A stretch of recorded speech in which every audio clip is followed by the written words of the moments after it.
కొద్దిగా security clear చేయండి వాళ్ళకి కనపడేట్టుగా. You come back or otherwise this side you can come. మీరంతా కూడా ఆ సైడ్ ఈ సైడ్ అడ్జస్ట్ చేసుకోండి.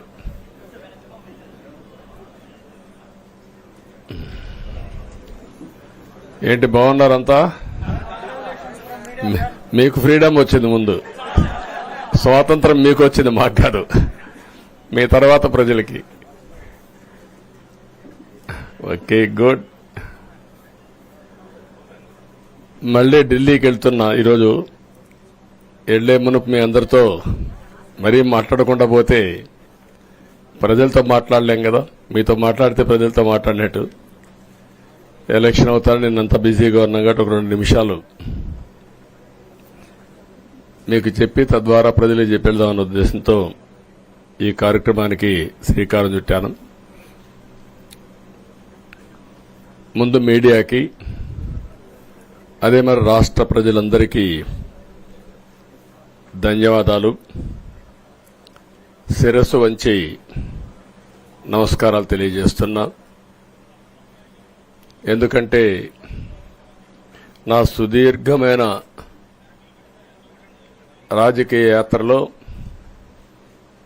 ఈ 5 సంవత్సరాలు చూసిన ప్రభుత్వాన్ని నేను ఎప్పుడూ చూడలేదు.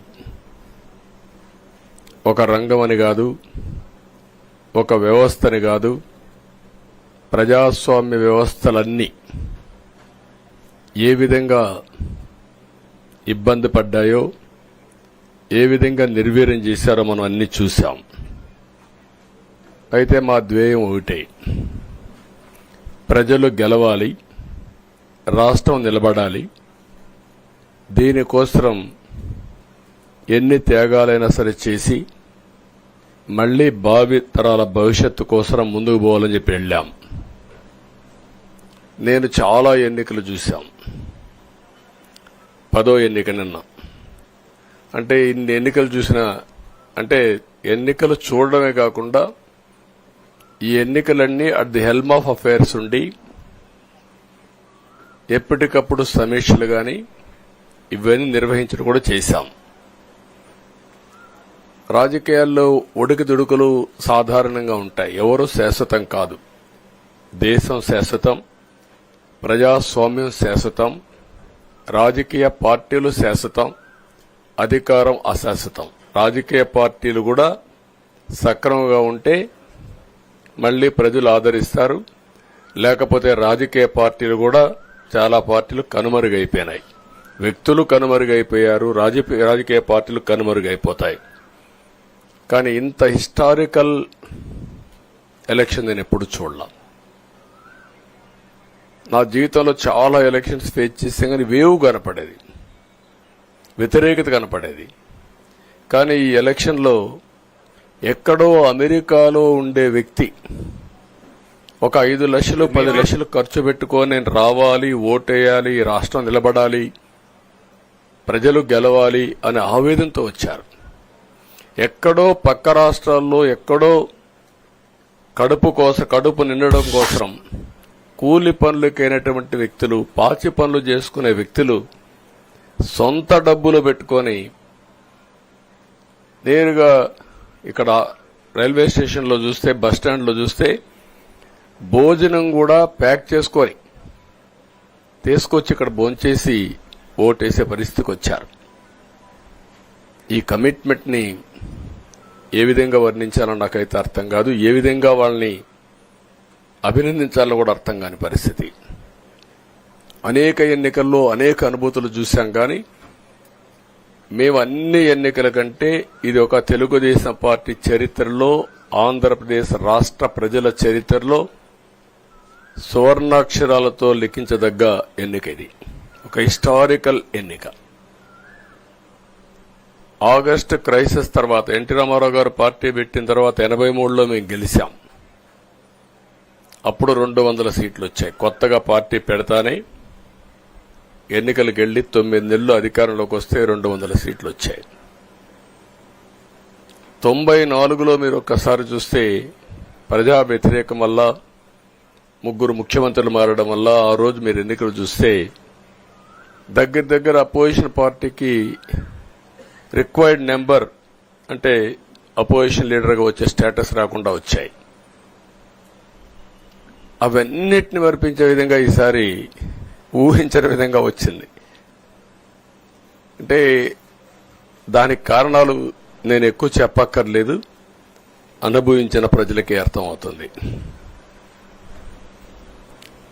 ఎప్పుడైనా సరే ప్రజాస్వామ్యంలో ప్రాథమిక హక్కు మాట్లాడే స్వేచ్ఛ. ఆ స్వేచ్ఛనే కోల్పోవాల్సి వచ్చింది. అదే కాదు, బ్రతికే స్వేచ్ఛ, ఆస్తులు పెట్టుకునే స్వేచ్ఛ, ఇవన్నీ కోల్పోయే పరిస్థితి వచ్చింది. అందుకే మీరు చూస్తే మొన్న ఎలక్షన్లో సరే ఏ విధంగా మేమందరం కలిశాం అవన్నీ మాకంటే ముందు మీకే తెలుసు. కలిసినప్పుడు ఎవ్రీ ఈవెంట్ ఇవి వేదిక నుంచే ప్రారంభించాం. అక్కడి నుంచి ముందుకెళ్ళాం. ఆ రోజు చెప్పాం, ఈ రోజు ఒకటి చెప్తున్నాం. మా ఆలోచన ప్రజలు గెలవాలి, రాష్ట్రం నిలబడాలి. అంతవరకు సాధించగలిగాం. 55.38% ఓట్లు పడ్డాయి. దీంట్లో తెలుగుదేశానికి 45.60% పడ్డాయి. వైసీపీకి 39.37% పడ్డాయి. ఇది ఊహించినటువంటి ఒక్కొక్కసారి 95,000 మెజారిటీ. ఒకప్పుడు నేను చార్మినార్ ఎగ్జాంపుల్ చెప్పేవాడిని. చార్మినార్ అంటే అక్కడ ఎంఐఎం కంచుకోట, అక్కడ ఎప్పుడు ఎక్కువ ఓట్లు వచ్చేటివి.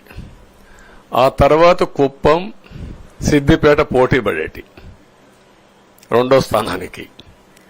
అప్పుడు కూడా 70,000, 80,000, 50,000 కాడ ఆగిపోయేవాళ్ళం. ఈసారి 95,000, 94,000, మళ్ళా 92,000, 91,000. మంగళగిరి లాంటి కాన్స్టిట్యున్సీలు 91,000 మెజారిటీ. ఏ విధంగా అభివర్ణించాలో నాకైతే అర్థం కాదనమాట. అంత ఇదెళ్లిపోయినాయి. ఇవన్నీ చూసిన తర్వాత ప్రజలు ఇచ్చిన తీర్పు మీరు చూస్తే అహంకారం, నియంతృత్వం, విచ్చలవిడితనం, ఏదంటే అది చేస్తాననుకుంటే ప్రజలు క్షమించే పరిస్థితులు లేరు. అదే ఈరోజు నిరూపించే పరిస్థితికి వచ్చారు. ఒక మాటలో చెప్పాలంటే ఈసారి వీళ్ళు చేసింది గుణపాఠం పాలకులకు కాదు, అవినీతి అహంకారంతో ముందుకు పోయే ఎలాంటి ధ్వంసకారులకైనా ఇదే జరుగుతుందని నిరూపించారు ప్రజలు. దానికి మనస్ఫూర్తిగా అభినందిస్తున్నా.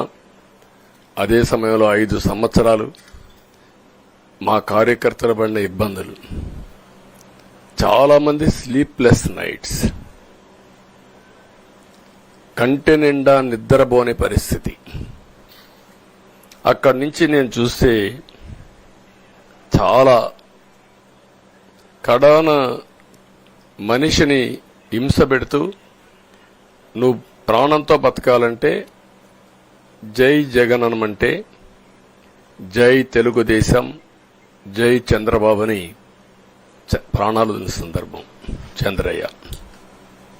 ఇది తలుచుకుంటే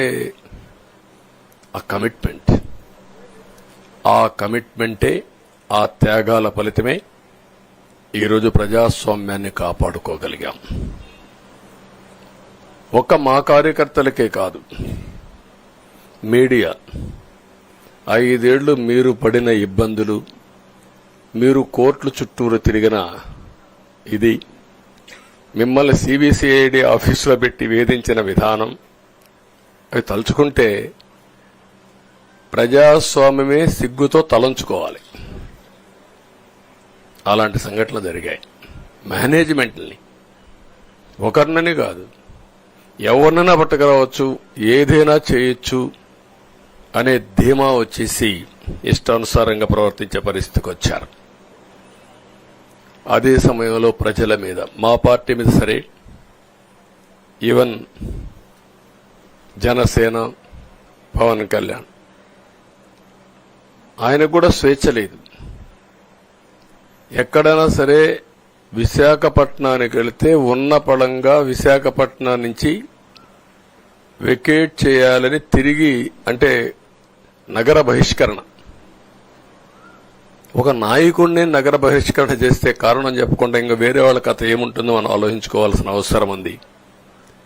కేసులు పెడితే ఎందుకు పెట్టావు కేసు అని అడిగితే దానికి సమాధానం చెప్పకుండా ముందు నిన్ను అరెస్ట్ చేస్తున్నాం, తర్వాత కేసు డీటెయిల్స్ ఇస్తా ఉంటారు.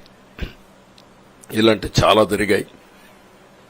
ఇవన్నిటికీ పరిష్కారం కోసం ఈరోజు మనం చూసిన తర్వాత ఇది మాకేదో అధికారం అని మేము అనుకోవడం లేదు, ఒక బాధ్యత.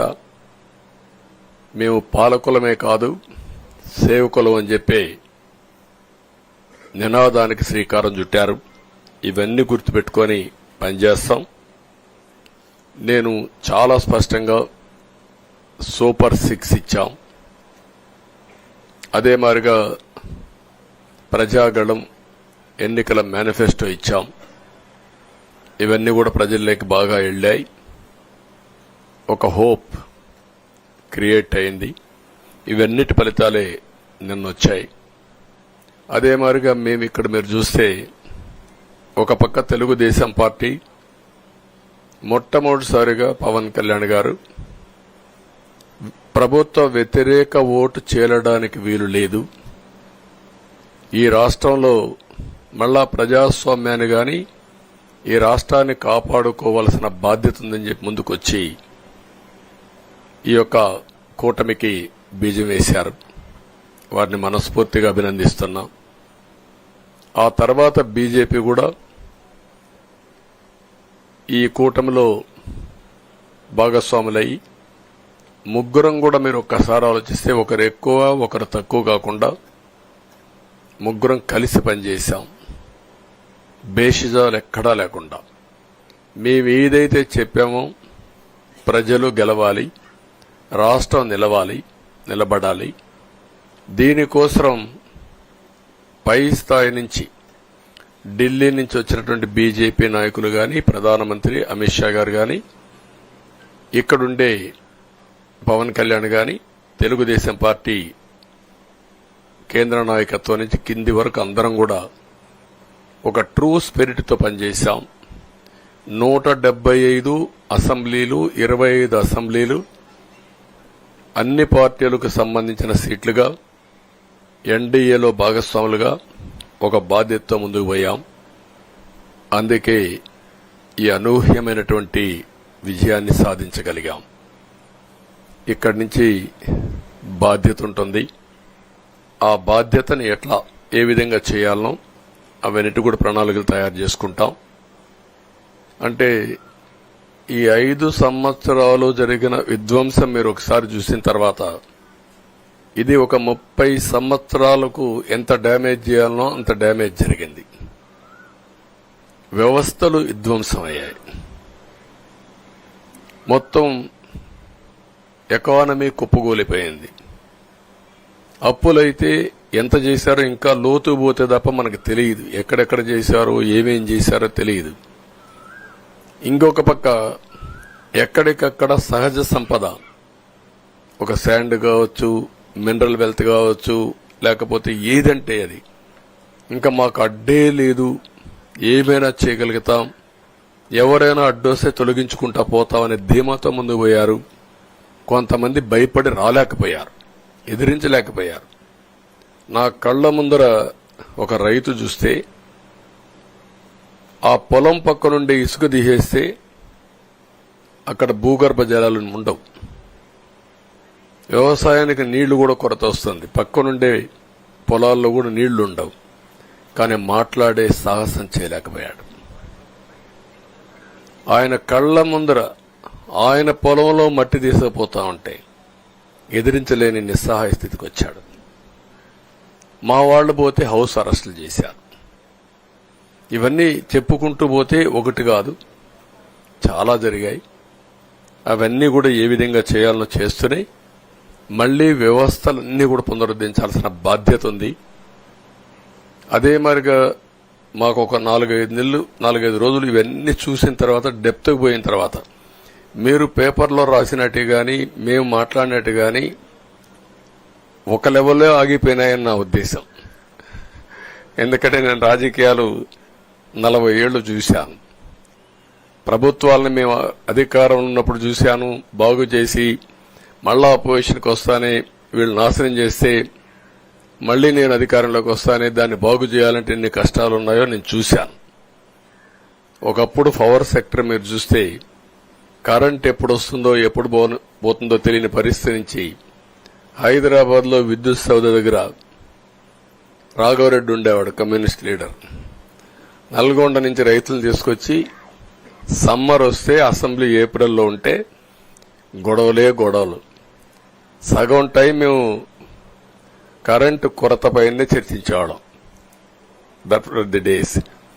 అలాంటిది నేను 1999 నుంచి పవర్ సెక్టర్ రిఫార్మ్స్ తీసుకొచ్చి 2004కి సర్ప్లస్ బాధ్యతతో క్వాలిటీ పవర్ ఇవ్వడం మొదలుపెట్టాం. 2014కు మళ్లీ 22 మిలియన్ యూనిట్లు ఆంధ్రప్రదేశ్లో కొరత కరెంటు. వ్యవస్థలన్నీ నిర్వీర్యం అయిపోయినాయి. తర్వాత మళ్లీ సెట్ చేసి 2 నెలలు 3 నెలలు కరెంటు కొరత లేకుండా చేసి వ్యవస్థలన్నీ పటిష్టంగా చేసి సోలార్ విండ్ తీసుకొచ్చి కాస్ట్ తగ్గిస్తే ఇప్పుడు మీరు చూశారు ఎంత పవర్ ఛార్జెస్ పెంచారు. 9 సార్లు పెంచారు. ఎందుకు పెంచారో నోబడీ నోస్. దానికి రీజనే లేదు.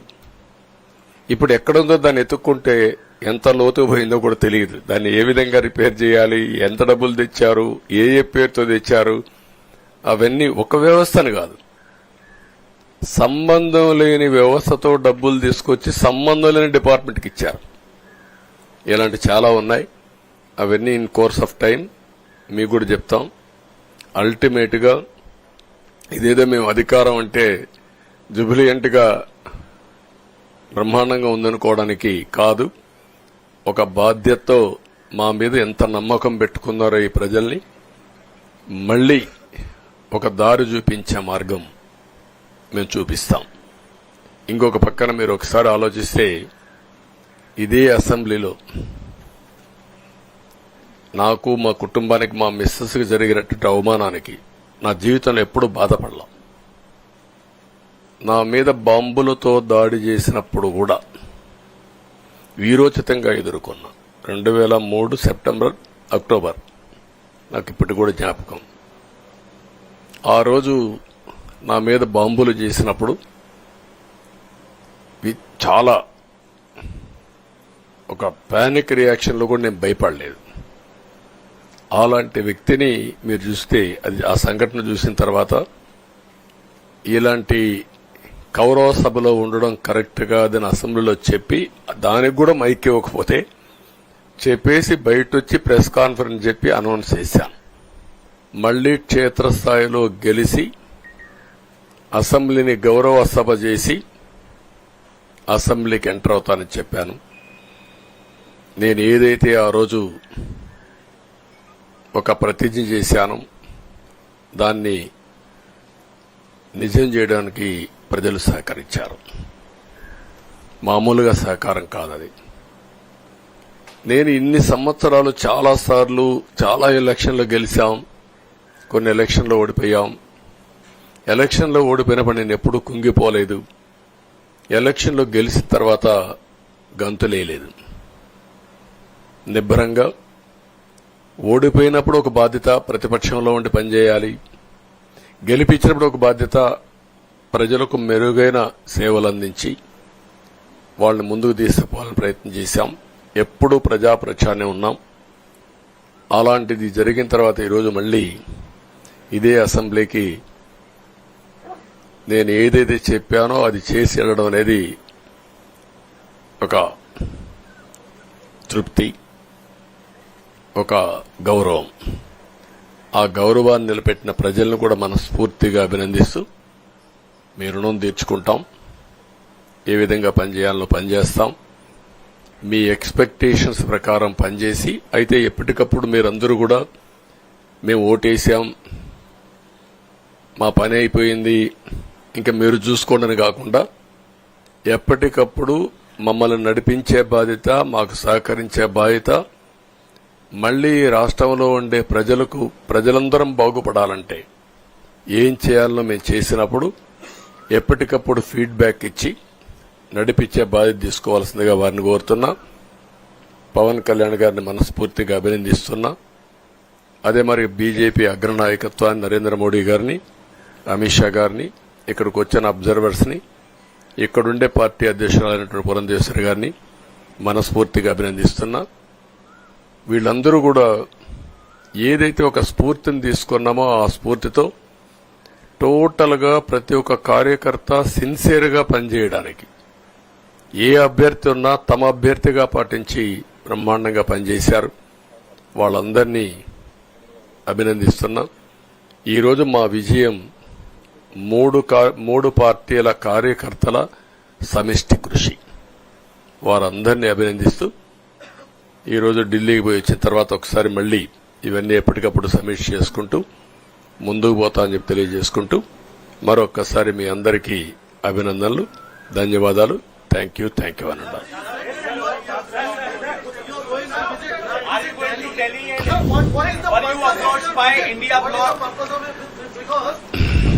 No, don't bother. No, hear me, I say. You are very loud. You want news always. I am also experienced. I have seen so many political changes in this country. We are in NDA.